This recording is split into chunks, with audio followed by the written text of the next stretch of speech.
हरि हरि ओम।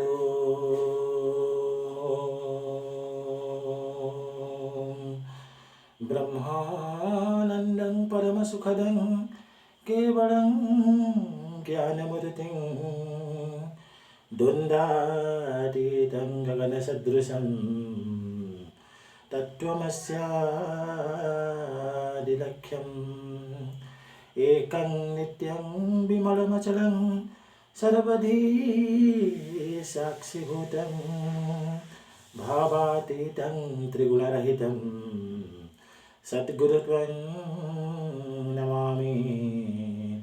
सद्गुरुत्वं नमामि। मन्नाथ श्री जगन्नाथ मद्गुरु श्री जगद्गुरु मदात्मां सर्वभूतात्मां तस्मै श्री गुरवे नमः। तस्मै श्री गुरवे नमः। गजाननं भूतगणाधिसेवितं कपिध्वजम्बो फलचारुभक्षणम् उमासुतशोकविनाशकारकं नमामि विघ्नेश्वरपादपङ्कजं। नमामि विघ्नेश्वरपादपङ्कजं। लक्ष्मीं श्रीरङ्गधामेश्वरीं दासीभूतसमस्तदेववनितं श्रीलोकैकदीपाङ्कुरां श्रीमन्मदकटाक्ष लब्धविभवं ब्रह्मेन्द्रगङ्गाधरं त्वं त्रैलोक्यकुटुम्बिनीं सरसिजं वन्दे मुकुन्द प्रियं। वन्दे मुकुन्द प्रियं। आशासुरासि भवदङ्गवल्ली भासैव दासी कृतदुग्धसिन्धो मन्दस्मृतैर्निन्दितसारदिन्दो वन्दे रविन्दासनसौन्दरित्वं। वन्दे रविन्दासनसौन्दरित्वं। करारविन्देन पादारविन्दे मुखारविन्दे विनिवेशयन्तं वटस्य पत्रस्य पुष्पे शयनं बालमुकुन्दं मनसा स्मरामि। बालमुकुन्दं मनसा स्मरामि। बालमुकुन्दं मनसा स्मरामि। कस्तूरितिलकं ललाटपटले वक्षस्थले कौस्तुभं नासाग्रे नवमौक्तिकं करतले वेणुकरे कङ्कणं।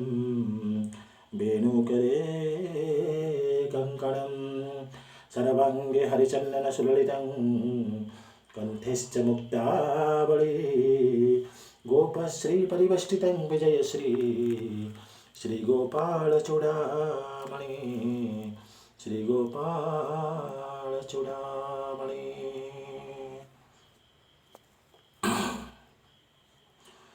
जो ब्रह्माणं विदधाति पुरुषं जो वै वेदांश्च प्रहिणोति तस्मै मुमुक्षुर्वै शरणमहं प्रपद्ये। आनंद कंद सच्चिदानंद नित्य शाश्वत चिन्मय चिदानंद अशरण शरण अकारण कारण मर्यादा पुरुषोत्तम भगवान श्री कृष्ण की चरणारविंद में ये दासानुदास के अनंत कोटि प्रणाम।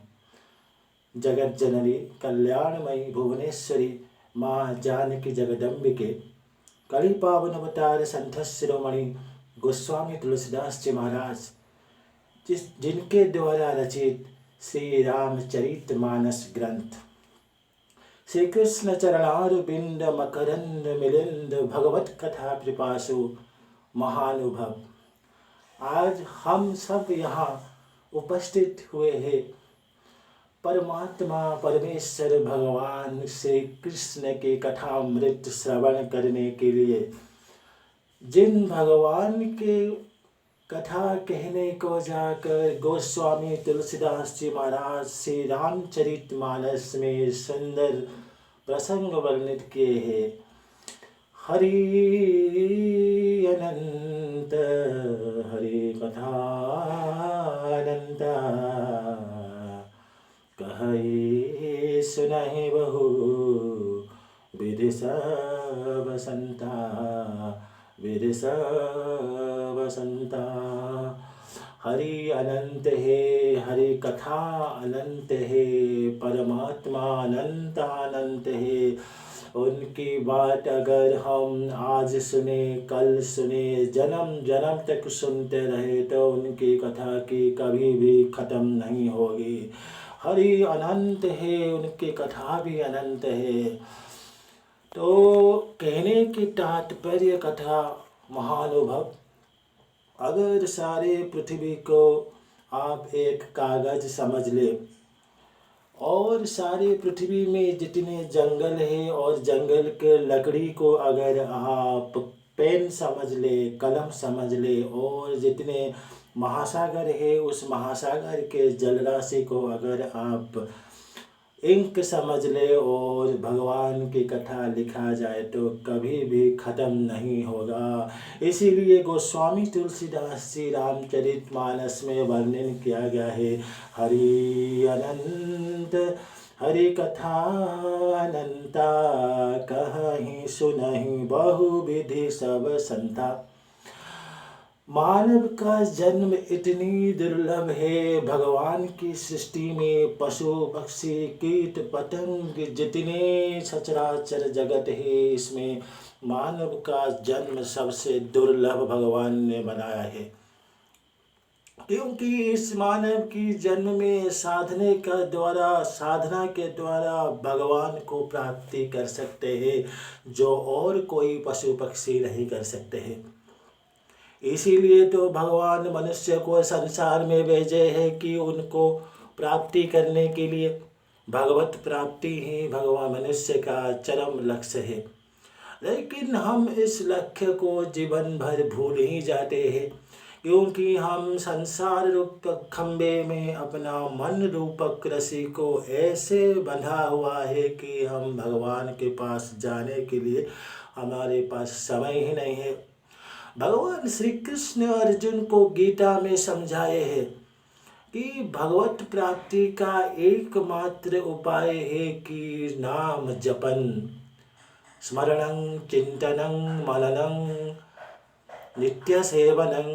केवल भगवान की नाम जपन करते ही इन भगवान के पास हम आराम से पहुंच जाएंगे।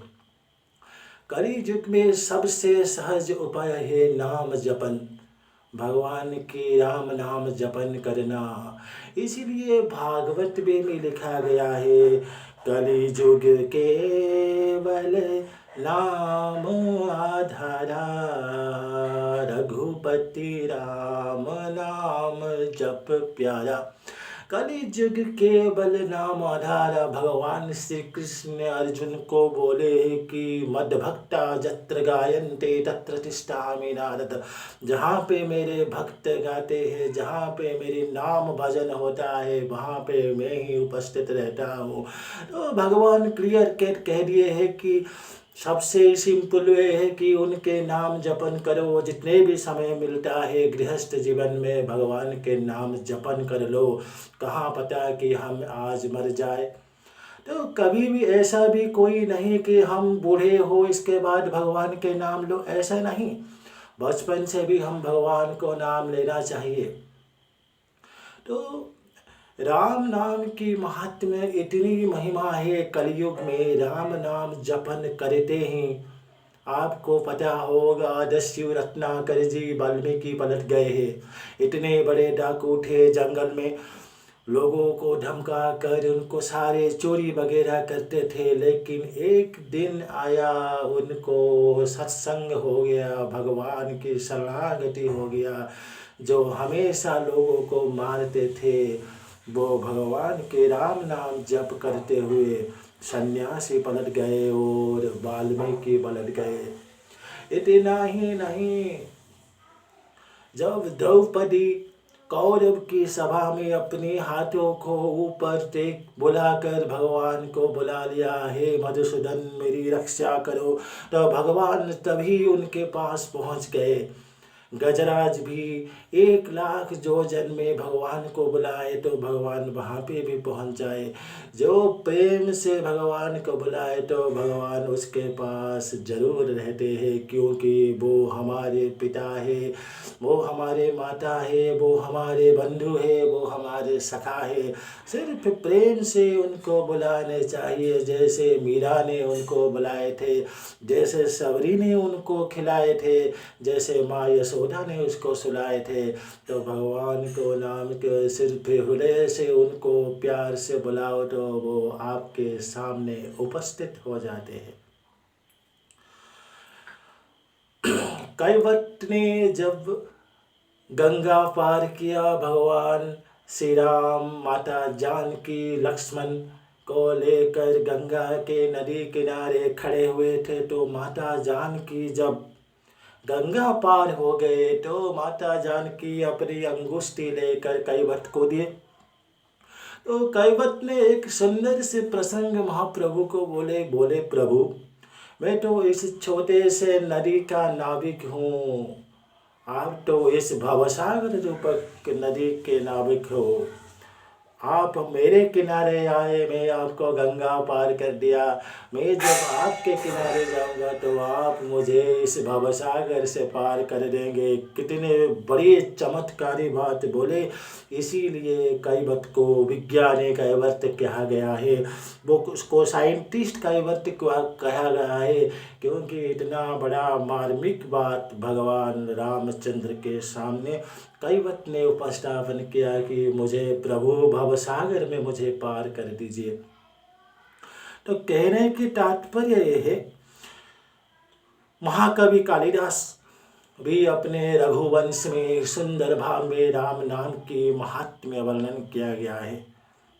उसने लिखे रघुवंश संस्कृत में जब महाकवि कालिदास ने भगवान के राम नाम के बारे में बोले तो उसमें बहुत सुंदर लिखे, मथुरा एवच मध्यमाक्षर वर्जितं जनमुखे द्विक्षरं नास्ति तन्मुखे मध्यमाक्षरं तन्मुखे मध्यमाक्षरं मथुरा एवच मध्यमाक्षरवर्जितं जनमुखे द्विक्षरं नास्ति तन्मुखे मध्यमाक्षरं। मथुरा, जहाँ पे कंस की दरबार था, जहाँ पे भगवान श्री कृष्ण की जन्म हुई थी, जिस बंदीशाला में, मथुरा को अगर आप ऐसे उल्टा ले तो क्या होगा? अगर आप मथुरा को आश्चर्य भाव में उल्टा दे तो उसका उल्टा का नाम होता है राथुम, राथुम। फिर कालिदास जी लिखते हैं मध्यमाक्षर वर्जितम। मध्यमाक्षर मतलब इसका जो मिडिल में जो अक्षर है थू, इसको हटा दीजिए। तो राथु म से मिडिल का अक्षर अगर आप हटा देते तो बच जाता है क्या? सिर्फ रा औ म, मतलब राम नाम। और फिर कालिदास सेकेंड लाइन में लिखती है, जन्मुखे द्विक्षरम नास्ति तन्मुखे मध्यमाक्षरम। कितनी सुंदर बात बोल दी है कालिदास जी ने। जन्मुखे ये दो अक्षरम मतलब राम नाम नहीं है, जिसकी मुख में ये राम नाम नहीं है। तन मुखे मध्यमाक्षरम, इसकी मुंह में वो मिडिल अक्षर मतलब थू। मतलब एक क्लियर कट इस सारी चीज़ की फिलोसॉफिक बातों से पता चलता है कि भगवान के राम नाम के सबकी मुंह में होना चाहिए। जितने भी लोग हैं सांसारिक कर्म में लिप्त होते हैं, वो एक भगवान को पुकारना चाहिए। तभी विभिन्न कवि, विभिन्न सन्यासी ने हमेशा राम नाम जपन करते रहते हैं। हम अपने संसार में, जंजाल में, माया में इतने डूब गए हैं कि भगवान के नाम को जपन करने के लिए हमें टाइम ही नहीं है। वो हमारे पिता है, हम हमेशा बोलते हैं ना, त्वमेव माताश्च पिता त्वमेव, त्वमेव बन्धुश्च सखा त्वमेव, त्वमेव विद्या द्रविणं त्वमेव, त्वमेव सर्वं मम देव देव। हे प्रभु, तुम ही मेरे माता हो, तुम ही मेरे पिता हो, तुम ही मेरे बंधु हो, तुम ही मेरे सखा हो। ऐसे हमेशा हम बोलते हैं ना, तो बोलने से क्या, अपने अंतर से उनको बुला लीजिए, जैसे मीरा ने बुलाए थे। कौन कहता है भगवान आते नहीं, जैसे मीरा के जैसे बुलाते नहीं। कौन कहता है भगवान आते नहीं, हम मीरा के जैसे बुलाते नहीं। अच्युतम केशवं राम नारायणम, कृष्ण दामोदरम जानकी वल्लभम। अच्युतम केशवं राम नारायणम, कृष्ण दामोदरम जानकी वल्लभम। कौन कहता है भगवान खाते नहीं, कौन कहता है भगवान खाते नहीं। बैर सबरी के जैसे खिलाते नहीं, बैर सबरी के जैसे खिलाते नहीं। कौन कहता है भगवान आते नहीं, हम मीरा के जैसे बुलाते नहीं। हम अगर मीरा के जैसे भगवान को प्रेम से बुलाए तो भगवान हमारे सामने खड़े हो जाएंगे। फिर बोले, कौन कहता है भगवान खाते नहीं, हम अगर प्यार से सबरी के जैसे उनको खाना खिलाए तो भगवान हमारे पास ज़रूर दौड़ के चले आएंगे। ये तो हमारे पिता है ना, हम उनके संतान हैं। सिर्फ बोलने से नहीं, हमको मन से सोचना चाहिए, हमको हृदय से सोचना चाहिए। हमारे पिता जब हम बुलाएंगे तो चले आएंगे। बच्चे के अगर कोई प्रॉब्लम गिरेगा तो भगवान कभी भी रुक नहीं पाएंगे, दौड़ के चले आएंगे। इस बात को समझाने के लिए मैं आपके सामने एक प्रासंगिक समझाना चाहता हूँ, एक प्रसंग रखना चाहता हूँ। एक बार मुगल सम्राट अकबर अपने दरबार में बैठे हुए थे। तभी अकबर के दरबार में काम करते हुए बिरबल जी वहाँ पे पहुँच गए। और उस समय अकबर जी महाराज अल्लाह की नाम की वंदना कर रहे थे।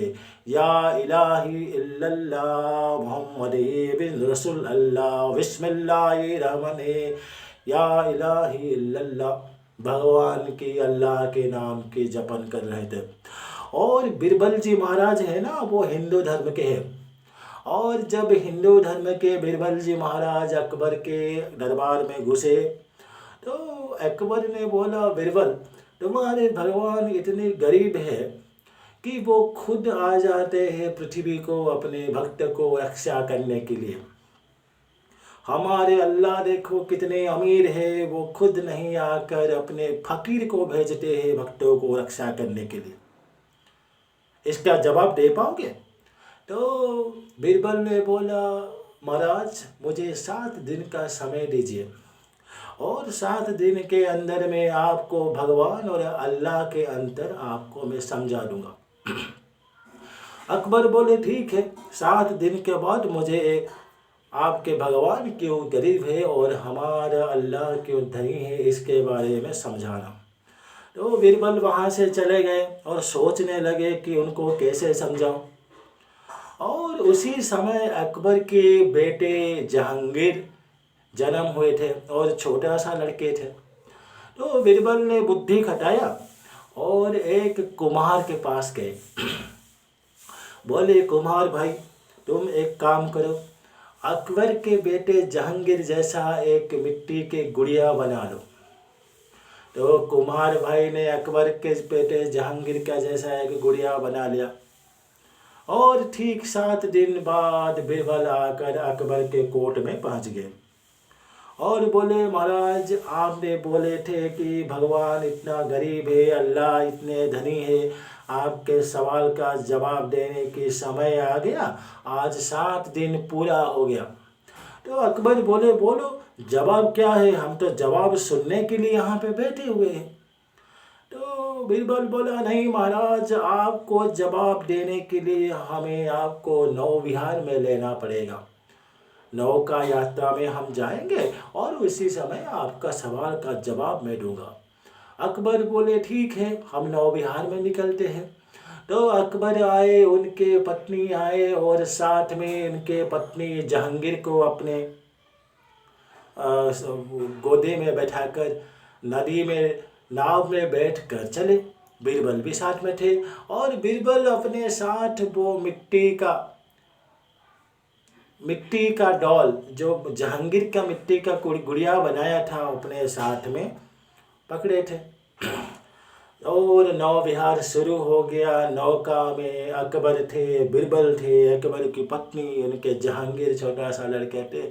जब नदी के बीच में नाव पहुंचा तब अकबर को जैसे दिखाई दे, बीरबल उनके सामने बैठे थे, तो बीरबल क्या कि अकबर को जैसे दिखाई दे वो मिट्टी का गुड़िया अकबर के सामने पानी को फेंक दिया। तो अकबर सोचने लगे कि अरे मेरे बेटे को कौन पानी में फेंक दिया। तो अकबर सीधे पानी में कुचल पड़े और पानी में कुचल पड़ने के बाद चिल्लाने लगे, किसने मेरे बेटे को पानी में फेंका, मैं इसका सिर काट कर दूंगा। तो बीरबल बोले कि महाराज, मैंने ही आपके बेटे को पानी में फेंक दिया। अकबर ने बीरबल के ऊपर गुस्सा हो गए, बहुत कुछ कहने लगे और फिर पानी के ऊपर से लाकर उनको नाव में बिठाया। और फिर इसके बाद क्या किया, अकबर के सामने और एक सैनिक को पानी को ठेल दिए। और जब सैनिक गिर गया तो अकबर के मन में कुछ ही नहीं, अकबर कुछ नहीं हुए, अकबर के अंदर कोई आकर्षण ही नहीं है और पानी में नहीं कूदे। तो यही बीरबल ने बोला कि महाराज, आप जैसे सोचे कि मेरे बेटे को पानी को फेंक दिया तो आप सीधे पानी में गिर गए, और मैंने आपके सामने एक सैनिक को पानी में डाला लेकिन आप पानी में नहीं गिरे, क्योंकि सैनिक के साथ आपका कोई संपर्क ही नहीं है, आप इसके साथ कोई आसक्ति ही नहीं है, इसीलिए आप पानी में नहीं गिरे। लेकिन आप बेटे के साथ इतना आसक्त है, इमीडिएट आप पानी को गिर गए। यही है भगवान और अल्लाह के अंदर अंतर। हमारे भगवान हमको अपने संतान मानते हैं। अगर संतान को कोई भी दुविधा आ गई, संतान को अगर कोई कष्ट आ गया तो वो 1 मिनट भी नहीं रह पाते, चले आते हैं उसको रक्षा करने के लिए। समझ तो अकबर उनकी गलती समझे और बीरबल को क्षमा मांगे। ये थी एक छोटा सा प्रसंग जो आपको समझाने के लिए कि भगवान को हम पिता मानना चाहिए, सिर्फ बातों पे नहीं, मन से उनको आराधना करना चाहिए। क्योंकि हम संसार में इतने जकड़ कर रहे हैं, अगर संसार को एक खंबा माना जाए, हमारे मन रूपक रस्सी संसार के खंबे में इतनी सी जकड़ कर रखा है तो हम भगवान के पास नहीं जा पाते। तो इसलिए भगवान को बुलाने के लिए उनकी सानिध्य, उनके शरणागति होना चाहिए। आपको एक छोटा सा बात बोलता हूँ, आप समझ में पाएंगे। मथुरा में 4 ब्राह्मण रहते थे जो भिक्षा कर अपने प्रतिपोषण करते थे। एक दिन 4 ब्राह्मण सोचने लगे कि हम प्रयाग घूमने चले। इलाहाबाद के प्रयाग है ना, जहाँ पे गंगा यमुना सरस्वती तीनों मिले हुए हैं, पवित्र नदी, जहाँ पे स्नान करने पे महापुण्य मिलता है। भगवान शिव शंकर, माता पार्वती की पवित्र स्थल है प्रयाग। तो 4 ब्राह्मण एक दिन तैयार किए कि हम प्रयाग घूमने लगे, लेकिन प्रयाग जाने के लिए बस में टिकट खर्च ज़्यादा पड़ेगा और ट्रेन में जाएंगे तो ज़्यादा टिकट खर्चा होगा। तो उन्होंने सोचने लगा हमारे पास तो इतने पैसा नहीं है प्रयाग जाने के लिए, तो एक काम करते हैं, हम तो मथुरा में रहते हैं और हम शाम को मथुरा की जमुना नदी के किनारे से 4 ब्राह्मण रात के 4 प्रहर में एक एक ब्राह्मण नाव चलाकर हम सुबह तक प्रयाग में पहुंच सकते हैं। रात भर हम नाव चलाएंगे और सुबह तक हम प्रयाग में आराम से पहुंच जाएंगे। वैसा ही हुआ। 4 ब्राह्मण निकले और कुछ नशा वगैरह खा लिए, कुछ भांग खा लिए, कुछ भांग खाकर 4 ब्राह्मण निकले। तो रात भर 4 ब्राह्मण एक एक प्रहर में नाव चलाते रहे। एक ब्राह्मण एक प्रहर में नाव चलावा, वो सो गया तो दूसरा ब्राह्मण नाव चलाया। ऐसा करते हुए 4 प्रहर बीत गया और सुबह हो गया।